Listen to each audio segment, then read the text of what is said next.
안녕하세요. 파동여신입니다. 4월 18일 오후 1시 40분 현재 보신 차트는 비트코인 4시간 봉이고요. 비트는 84.6K 부근에 있습니다. 현재 비트는 가격상 큰 움직임을 보이지 않은 채 거의 수평 채널 안에서 횡보하고 있는 모습입니다. 며칠째 큰 움직임은 보이고 있지 않지만 비트는 처음으로 큰 하락 추세 저항을 벗어난 지점에서 일봉을 마감했는데요. 오늘부터 주말 사이에 나오는 움직임 잘 체크해야 할 것 같은데 오늘 영상에서는 그 이유 말씀드려 보도록 하겠고요. 주요하게 봐야 하는 지지 구간과 다음 상승을 위해 반드시 뚫어내야 하는 저항선도 함께 살펴보도록 할 테니 영상 꼭 끝까지 시청해 주시기 바랍니다. 제가 매매하고 분석할 때 항상 참고하는 RSI 지표에 관한 자세한 설명과 실전 매매법 자료는 영상 아래 더보기란이나 고정 댓글에 있는 카톡 링크 들어오셔서 숫자 4번과 함께 RSI 실전 매매라고 남겨두시면 자료 무료로 보내드리고 있습니다. 참고해 주시고요. 매수 매도 타점 알려주는 RSI 다이버전스 소스 코드도 보내드리고 있습니다. 빨간색으로 보이는 신호는 이후 가격이 하락할 거라는 신호고요. 초록색으로 보이는 신호는 이후 가격이 상승할 것임을 알려줍니다. 소스 코드 역시 마찬가지로 카톡 링크 들어오셔서 숫자 4번과 함께 RSI 소스 코드라고 남겨두시면 확인하는 즉시 보내드리고 있습니다. 영상 업로드된 이후에 나오는 차트 움직임에 대한 실시간 대응은 텔레그램으로 해드리고 있습니다. 아직 안 들어와 계신 분들은 영상 아래 더보기란이나 고정 댓글에 있는 카톡 링크 타고 들어오시기 바랍니다. 본격적인 영상 시작 전에 아직 구독 안 하신 분들은 구독과 좋아요 한 번씩 눌러주시고요. 그럼 자세한 브리핑 시작하겠습니다. 먼저 4시간 봉으로 지난 흐름 복귀해보려고 하는데요. 지난 영상에서 잡았던 지지와 저항 체크해보면서 리플레이로 돌려서 보도록 하겠습니다. 영상 찍을 당시가 이때였고 제가 지지로 83K부터 시작하는 초록색 구간 말씀드렸고 상승하기 위해서는 이렇게 84.4에서 84.7K를 뚫어 올려야 한다라고 말씀드렸었는데요. 이 구간이 지금 흰색 네모박스로 보이는 여기입니다. 이후 캔들 움직임 보시면 지지 시작된다고 말씀드렸던 83K 여기에서 지지 받고 다음 캔들 작은 음봉 나왔다가 약간 빼는 듯 하더니 바로 양봉 크게 올려줬습니다. 상승 장악형 캔들 나왔고 일전에 잡아뒀던 주요 구간 양봉으로 힘있게 올려줬으니까 한 번 더 치고 오를 거라 예상할 수 있었겠죠. 이후 비트 한 차례 더 오르면서 흰색 네모박스 저항 넘어줬습니다. 그리고 다시 한 번 더 고점 높이나 했지만 일전에 잡아드렸던 노란색 네모박스 저항 여기 뚫지 못하고 아래로 쭉 흐르면서 이번에는 하락 장악형 캔들을 만들었어요. 그래서 저는 여기서 여기 아래에 있는 초록색 구간까지 빠지러 올 수 있겠다 싶었거든요. 직후 캔들에서 역시 흰색 네모박스 뚫지 못하고 저점 내리는 거 보면서 텔레그램으로도 이렇게 남겨드렸습니다. 일단 비트 일봉상 영상에서 말씀드렸던 주요 저항 구간인 84.4K에서 84.7K 이 흰색 네모박스죠. 여기를 돌파시키지 못하고 일봉이 마감을 했고 거기다가 4시간 봉으로 봤을 때 이렇게 하락 장악형 캔들이 또 출현했다. 그래서 지금 시간 이후에 4시간 봉으로 84.7K 위에서 안착해주지 못하면 하락할 가능성을 높게 봐야겠다라고 말씀드렸습니다. 저도 밑으로 빠지면 매수 진행해야겠다 생각해서 기다리고 있었는데 이후에 캔들이 빠지지 않고 곧장 이 흰색 네모박스 안으로 들어가는 겁니다. 최종적으로 뚫어야 하는 84.7K 위에서 안착시키지 못했지만 이렇게 돌파 시도가 나왔고 흰색 네모박스 안에서 4시간 봉이 마감했다는 거 보고 좀 더 지켜봐야겠다 생각했고요. 이후 2차례 더 음봉 뺐지만 4시간 봉 마감을 계속 이 흰색 네모박스 안에 들어와서 하고 있는 걸 알 수가 있습니다. 그리고 바로 다음 봉에서 84.4K 여기 흰색 네모박스 하단선을 지지 삼아서 쭉 쏴주고 일전에 계속 저항받았던 노란색 네모박스 터치하고 84.7K 위에서 안착해줬죠. 그리고 이후에는 작은 두 캔들로 오늘 아침까지 84.7K 위를 잘 지켜주다가 지금 다시 약간 빠지고 있습니다. 보시면 아시겠지만 최근 약 5일 동안 비트는 거의 평행한 약간 상향되어 있긴 하지만 거의 평행한 채널 속에서 횡보 움직임을 보이고 있습니다. 최대 86K에서 83K까지 해당 가격대 구간을 오르내리면서 잘 유지하고 있다는 뜻인데 저는 바로 이 캔들 어제 새벽에 이렇게 치고 올라와서 오늘 아침에 일봉이 마감할 때까지 85K 위에서 잘 지켜준 이 두 캔들이 굉장히 중요하다고 보고 있습니다. 84K 후반에서 85K 부근의 캔들은 여기도 있었고 여기도 있었고 여기도 있었죠. 그런데 왜 이 캔들 바로 이 지점이 중요하다고 말씀드리는 거냐면 바로 일봉으로 봤을 때 제가 계속해서 말씀드렸던 최고점에서부터 이전 직전 고점인 88K대를 기준으로 해서 내리 하락하고 있는 큰 하락 추세의 강력한 저항을 오늘 처음 일봉으로 뚫어내고 저항선 위에서 일봉이 마감했기 때문입니다. 이 보시면 12일에도 이 저항선을 맞고 빠졌고 13일부터 16일까지도 일봉이 추세 저항을 뚫어내는 듯 했지만 결국 윗꼬리만 달고 아래로 빠지면서 이 저항선 아래에서 다 마감을 했어요. 그런데 오늘 아침 9시에 마감된 일봉에서 처음으로 하락 추세 저항을 벗어난 채 일봉이 마감한 걸 알 수가 있습니다. 그리고 이런 일봉 마감을 지켜준 캔들이 바로 여기 4시간봉에서 봤던 아까 이 조그만 두 캔들이죠. 이렇게 큰 하락 추세를 돌파했다는 말은 이제는 강력한 저항으로 작용했던 이 추세선이 힘있는 지지로 역할을 해줄 수 있다는 점에서 비트의 앞으로의 상방 흐름에 굉장히 긍정적인 시그널이라고 보고 있고요. 텔레그램으로도 제가 이렇게 남겨드렸는데 비트 여기서 이렇게 쭉 빠질 때 단기 지지 마지노선을 잡아둔 82K까지 빠지지 않고 지지 시작 구간인 83K에서부터 오른 점, 더군다나 이렇게 중간에 하락 장악형 캔들이 떴음에도 불구하고 이런 사인 무시하면서 오른 걸 보면 일단 당장 내리지는 않으려는 시장의 의지가 보인다. 결국 일봉상 추세 저항 뚫어 올린 상태로 마감했기 때문에 더 빼면 초록색 구간까지 더 빠질 수 있는데 만약에 오늘 이 시점이 중요합니다. 오늘 그리고 이번 주 주말까지 이 초록색 구간까지 빠져주면 오히려 좋은 매수 타점으로 볼 예정이다 라는 말도 드렸죠. 아시는 분들은 아시겠지만 오늘이 부활절이라서 많은 국가들이 휴일을 보내고 있고 미국 또한 증시가 휴장인 날입니다. 그럼 오늘 금요일부터 토요일 일요일까지 총 3일간 비트가 미 증시에 큰 영향을 받지 않을 수 있다는 얘기겠죠. 보통 비트가 주말이나 공휴일에는 횡보하거나 혹은 약간 하락하는 경향이 있습니다. 따라서 하락 장악형 캔들이 떠 있는 만큼 시간봉상 이 캔들의 저점 83.2K 아래로 빠진다고 하더라도 이 초록색 구간에서는 지지 받아줄 것이라고 보고 있고요. 결국 저는 비트가 크게 88K, 다음은 92K, 그 위로 95K 정도까지 크게 잡을 수 있는 저항대를 목표로 의미 있는 반등 시작할 가능성 높게 보고 있다는 점 참고해 주시기 바랍니다. 최근 들어서 제가 특히 정말 중요한 지지선이라고 말씀드렸던 75K 터치하고 오르면서부터 그럴듯한 반등세에 나올 수 있는 근거들 여러 개 말씀드렸었죠. 오늘은 3일봉 차트의 MACD 지표 보면서 앞으로 비트의 흐름 예상해 보려고 하는데요. 먼저 3일봉 차트의 바로 직전 캔들에서 MACD 지표상 골든 크로스가 포착됐습니다. 과거 차트에서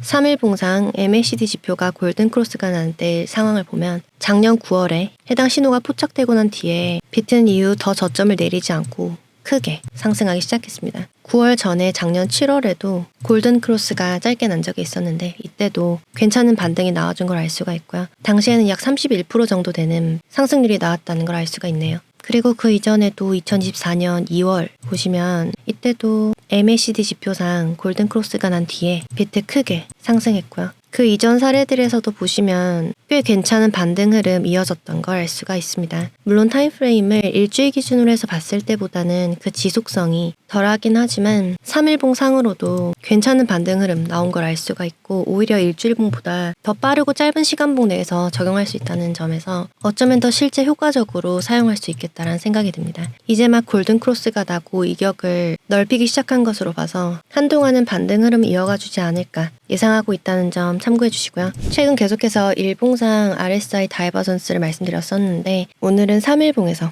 다이버전스를 확인해 보도록 하겠습니다. 보시면 여기서 캔들의 저점은 아래로 더 빠졌는데 RSI의 저점은 빠지지 않고 위쪽에 잘 머무르고 있죠. 캔들과 RSI 간의 저점 간 괴리 상승 다이버전스입니다. 시간봉에서보다는 일봉 기준, 일봉 기준에서보다는 3일봉 기준, 그리고 3일봉 기준에서보다는 주봉, 월봉, 차트를 보는 시간봉 기준이 커질수록 지표 신뢰도가 올라가는 건 알고 계시죠? 한동안 반등이 지속되리라 예상할 수 있는데 한 가지 주의해야 하는 점은 캔들의 고점은 아직 높아지지 않은 상태에서 이전 고점들을 갱신하지 않았죠. 그런 상태에서 RSI의 고점은 비슷한 수준까지 올라오기 시작했습니다. 캔들과 RSI 간의 고점 간 괴리는 하락 다이버전스입니다. 비트가 지금부터 힘있는 반등을 이어갈 것이라면 이 하락 다이버전스를 해소하는 움직임이 나오겠죠. 그럼 우리는 목표 가격을 설정할 수가 있습니다. 바로 직전 고점인 88.5K 그리고 그 전 고점인 88.7K입니다. 결국 이 두 고점을 넘어서는 흐름이 나오면 하락 다이버전스가 해소된다고 할 수가 있기 때문에 직전 고점인 88.5K와 88.7K를 이번 상승에서 넘어설 수 있는지 그 여부를 잘 체크해야 할 것 같고요. 이때 캔들 움직임 보면서 반드시 RSI 지표도 잘 체크할 필요가 있어 보입니다. RSI 지표에 관한 자세한 설명과 실전 매매법 자료는 영상 아래 더보기란이나 고정 댓글에 있는 카톡 링크 들어오셔서 숫자 4번과 함께 RSI 실전 매매라고 남겨두시면 자료 무료로 보내드리고 있습니다. 참고해 주시고요. 직접 다이버전스 신호 찾지 않더라도 자동으로 매수 매도 시점 알려주는 RSI 다이버전스 소스 코드도 보내드리고 있으니까요. 신청하셔서 매매 유용하게 잘 써보시기 바랍니다. 이렇게 초록색으로 보이면 이후 가격이 상승할 거란 신호고요. 빨간색으로 신호가 보이면 가격이 하락할 거란 신호입니다. 지금도 이렇게 초록색으로 신호가 나타나고 있죠. 상승 다이버전스 만들어지고 있다라는 신호고 이후 강하게 반등 나오고 있는 모습 보실 수 있을 겁니다. 소스 코드는 마찬가지로 카톡 링크 들어오셔서 숫자 4번과 함께 RSI 소스 코드라고 남겨두시면 확인하는 즉시 보내드리고 있습니다. 그럼 이번에는 최근에 제가 계속해서 말씀드리고 있는 이동평균선 시나리오를 체크해 보도록 할게요. 일단 지난 영상에서 체크했을 때랑 크게 달라진 점은 없습니다. 초록색 선으로 보이는 62평을 한 번에 뚫지 못하고 저항 맞고 빠질 거라고 말씀드렸었죠. 빠질 때 중요한 건 22평에서 지지를 받느냐입니다. 22평 다시 터치하지 않고 바로 올라갈 수도 있겠지만 만약에 빠진다고 하면 22평에서는 반드시 지지를 받아줘야 해요. 그러고 62평 위에서 캔들이 마감을 하면 다음은 이 파란색 선으로 이렇게 내려오고 있는 122평을 터치하러 갈 거라고 말씀드렸죠. 터치하고 분명히 한 번에 뚫지 못하고 아래로 빠질 겁니다. 그때 보라색 선으로 보이는 202평이 위쪽으로 올라갈 거고 파란색 122평은 아래로 내려올 거예요. 그러면서 이 둘이 만나는 지점에서 그때 캔들이 어느 위치에 있는지 지지를 받는 위치에 있는지 저항을 받는 위치에 있는지 그에 따라서 비트가 한 차례 더 크게 치고 오를 수도 있고 그럼 95K까지 오를 수도 있겠죠. 만약에 지지받지 못하고 저항으로 작용하면서 아래로 빠지게 되면 그때는 22평에서 지지받지 못하고 아마 더 하락할 수가 있습니다. 만약에 이런 그림까지 나오면 이때 잘 보고 또 인생 타점 잡아서 들어가야 하겠지만 이 이동평균선 시나리오는 제가 시간 지나면서 계속 업데이트 해드리도록 하겠고 일단은 지금은 62평에서 저항받았으니까 22평에서 받아주는지가 가장 중요한데 이걸 먼저 체크하시면 되는데 22평이 얼마 전까지만 해도 이렇게 헤드를 아래로 내리면서 빠지고 있었죠. 근데 지금 보시면 22평의 머리가 위로 들렸습니다. 일봉상 22평이 위쪽을 향하기 시작했다는 건 괜찮은 상승 흐름을 기대할 수 있는 시그널이라고 생각하고 있습니다. 지금처럼 62평과 22평 사이에 캔들이 끼어 있을 때 그러면서 22평이 헤드를 위쪽으로 들기 시작했을 때 과거 차트 사례를 보면 이런 구간 보시면 캔들이 20선 위에 있고 21평이 헤드를 위쪽으로 들기 시작했을 때 초록색 62평을 넘어서 올라가는 걸 확인할 수가 있습니다. 여기서도 62평 저항받고 빠졌다가 22평이 헤드를 위로 들기 시작했을 때 62평 위쪽으로 쏴줬고요. 여기서도 보시면 60선 저항받고 아래로 약간 빠졌지만 22평이 헤드를 위로 들기 시작했을 때 62평 뚫고 위로 오르는 걸 알 수가 있어요. 이제 막 20선이 방향을 위쪽으로 틀기 시작했기 때문에 지금부터 며칠 안에 큰 장대 양봉으로 올리는 흐름 나올 수 있겠다는 거 참고해 주시기 바랍니다. 그리고 이번에는 매크로적인 관점에서 대외 경제 상황을 체크해 보도록 하겠습니다. 먼저 요즘 세계적으로 유동성이 굉장히 풍부해지고 있는 건 다들 알고 계시죠? 미국이 인플레이션 우려 여파로 지난해 말부터 쭉 내려오던 금리 인하를 현재 중단한 상태이긴 하지만 다른 국가들은 계속해서 유동성을 높이고 있습니다. 특히 중국 보시면 유동성을 굉장히 높이고 있는 걸 알 수가 있어요. 이 데이터 보시면 중국과 유럽 같은 경우는 유동성을 올타임 하이, 사상 최대로 끌어올린 상태고 일본과 미국 같은 경우도 사상 최고치에 근접한 상태입니다. 유동성을 올리는 데는 여러 가지 정책들이 있겠지만 그중 가장 기본적인 게 금리 인하겠죠. 유럽 같은 경우는 최근까지도 금리 인하를 발표하면서 6연속 금리 인하 정책을 펴고 있는데요. 유럽이 이렇게 가파르게 금리를 내리고 있는 데는 앞으로 유럽 경제가 둔화할 수 있다는 그 우려가 커진 게 그 배경이라고 분석되고 있습니다. 경제가 둔화될 거란 우려, 성장 전망을 좋지 않게 평가하는 게 유럽만 그럴까요? 미국도 마찬가지겠죠. 트럼프는 이제 대놓고 파월에게 금리 인하를 압박하면서 해임하려는 시도를 하고 있습니다. 트럼프가 이렇게 계속해서 금리를 인하하라고 압박하는 이유, 시장에 유동성을 공급하고 돈을 풀려고 하는 이유가 뭘까요? 바로 달러 가치를 하락시키려고 하는데 그 이유가 있다고 보시면 됩니다. 달러 인덱스 차트를 주봉으로 보시면 2021년부터 시작해서 정말 가파르게 상승한 걸 알 수가 있습니다. 달러가 굉장히 비싸졌다는 얘기고요. 이후에 내리려고 하면 오르고 내리려고 하면 오르고, 그리고 작년 하반기에 다시 한번 가파르게 오르던 달러는 올해 들어서 그 가치가 아주 빠르게 하락하고 있는데요. 트럼프는 여기에 만족하지 않고 달러의 가치를 더 떨어뜨리고 싶어 합니다. 그 이유는 바로 미국의 수출, 즉 무역 흑자를 극단적으로 끌어올리기 위해서는 달러 약세가 정말 필요하다고 생각하는 거죠. 그런데 미국 달러 약세를 원하는 국가가 하나 더 있습니다. 바로 중국인데요. 중국과 미국의 공통점이 있죠. 바로 국가 부채가 현재 어마어마한 수준이라는 겁니다. 중국의 입장에서도 달러 부채가 너무 많기 때문에 달러 약세를 바라고 있다고 하고요. 결국 이렇게 떨어지고 있는 달러의 가치가 더 떨어지기 위해서는 금리를 인하하거나 돈을 찍어내거나 그렇게 해야 되는 거겠죠. 그런데 이렇게 될 경우에는 시중에 돈은 많이 풀리게 되지만 경기는 좀처럼 살아나지 않는 스태그플레이션이 올 가능성이 굉장히 높아집니다. 즉 물가는 오르는데 실물 경기는 계속해서 악화하는 현상이 생기는 거죠. 실물 경기가 나빠진다는 말은 주식의 가치가 떨어진다는 겁니다. 소위 나스닥이나 S&P 500이나 미 증시가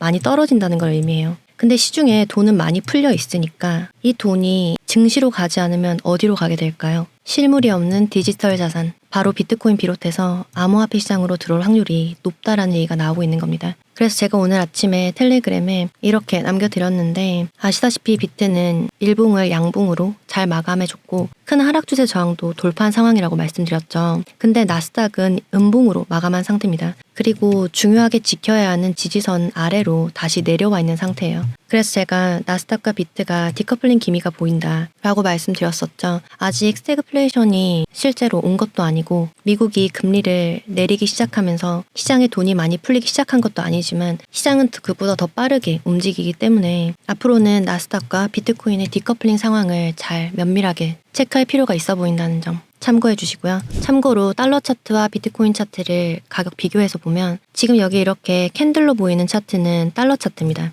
그리고 이렇게 노란색으로 보이는 라인 차트는 비트코인 차트예요. 보통 달러의 가치가 아래로 떨어지면 비트코인은 올라갑니다. 달러 가치가 하락한다는 건 시장에 달러가 많이 풀리고 있다는 얘기이기 때문에 그 달러가 비트코인으로 유입되기 때문이죠. 시간차가 있긴 하지만 달러 가치가 다시 이렇게 쭉 오를 때는 비트 가격의 하락함을 알 수가 있고요. 이후 치솟았던 달러 가치가 다시 떨어지기 시작하면서 비트는 크게 상승하기 시작한 걸 알 수가 있습니다. 그리고 최근에는 달러와 비트코인이 커플링돼서 움직이는 경향을 보이다가 최근 들어서 특히 올해 3월쯤부터 달러 가치는 계속해서 하락하지만 비트는 반등을 시도하는 디커플링이 관찰되기 시작했어요. 앞으로 트럼프가 파월을 해임할지 아니면 트럼프가 관세 전쟁을 접고 다른 나라들과 논의하고 협상하고 합의해서 인플레이션 우려를 꺾고 파월 이후에 대한 긍정적인 대응으로 금리 인하를 해줄지 어떻게 될지 지켜봐야 하겠지만 저는 세계 유동성이 풍부해짐에 따라서 비트 가격이 장기간 크게 상승할 거라는 전망에는 큰 의심의 여지가 없다라고 생각하고 있습니다. 그럼 비트코인 분석을 마지막 순서로 청산 맵 체크하도록 하겠습니다. 24시간 기준에서 86K 초반에 청산시킬 수 있는 많은 숏포지션 물량 집중되어 있는 것으로 보입니다. 주말을 포함하는 앞으로 3일간의 청산 맵 체크해보면 위쪽으로는 85.5K에서 86.7K까지 유동성 많이 자리하고 있는 것으로 보이고 아래쪽으로는 82.9K부터 82.5K까지 청산시킬 수 있는 많은 롱 포지션 물량 있는 것으로 보입니다. 2주 기준으로 봤을 때도 86.5K에서 88.6K 그 위로 89K 때까지도 유동성 흡수하면서 상승 움직임 보일 수 있다는 점 참고해 주시고요. 그럼 현재 시간 기준 비트코인의 지지와 저항 정리하면서 영상 마무리하도록 하겠습니다. 텔레그램에는 오늘 아침에 미리 올려드렸었는데요. 지금부터는 84K 때 지키면서 여기 보이는 노란색 네모 박스와 핑크색 저항을 뚫어내야 합니다. 그런데 여기에도 저항이 만만치 않고요. 위쪽에도 저항이 만만치 않습니다. 그래서 뚫어내려면 여기 이때처럼 제가 여기에 힘센 저항이 있다고 말씀드렸었는데 여기를 이렇게 장대 양봉으로 올렸죠. 이런 때처럼 여기서도 장대 양봉 크게 치고 오를 수 있다는 점 참고해 주시고요. 다음 상승 구간으로 가기 위해서 가장 중요한 저항선은 86.1K입니다. 여기 보이는 이 분홍색 선이고요. 여기를 일봉으로 마감하는 게 중요하겠습니다. 저항은 다시 정리하면 노란색 네모박스 85.4K와 85.8K 그 위로 86.1K까지 쭉 뚫어 올리는 게 가장 중요. 지지 같은 경우는 여기 흰색 네모박스의 상단 오늘 아침까지 잘 지켜줬던 이 라인 있죠? 84.7K입니다. 여기가 1차 지지인데 지금 뺀 상태입니다. 그럼 그 다음으로 84K에 있어요. 여기 이 구간쯤에 있고 여기도 내리면 초록색 구간까지도 갈 수가 있습니다. 지속적으로 초록색 구간까지 계속 빠질 수 있는 여지가 열려 있는 상태거든요. 더군다나 아까 말씀드렸다시피 여기 4시간 붕으로 하락장악형 캔들 나와 있죠. 이 캔들보다 약간 더 저점 빠질 수도 있으니까 그러면 초록색 구간으로 캔들이 빠질 수가 있는데 저는 여기까지 빠져주면 오히려 좋은 매수 타점으로 보고 매매 진입할 예정입니다. 여기 안으로 언제 들어오느냐 그리고 언제 여기서 빠져나가느냐 그건 제가 계속해서 텔레그램으로 업데이트 해드리도록 하겠고요. 아직 텔레그램 안 들어와 계신 분들은 영상 아래 더보기란이나 고정 댓글에 있는 링크 타고 들어오시기 바랍니다. 제가 영상에서 말씀드리는 관점, 지지 저항선, 그리고 분석에 대한 모든 건 제 개인적인 분석에 의한 의견일 뿐이니까요. 참고 정도만 해주시기 바랍니다. 그럼 4월 18일 비트코인 시황 마치겠습니다. 제 영상이 조금이나마 도움되셨길 바라면서 이상 파동여신이었습니다.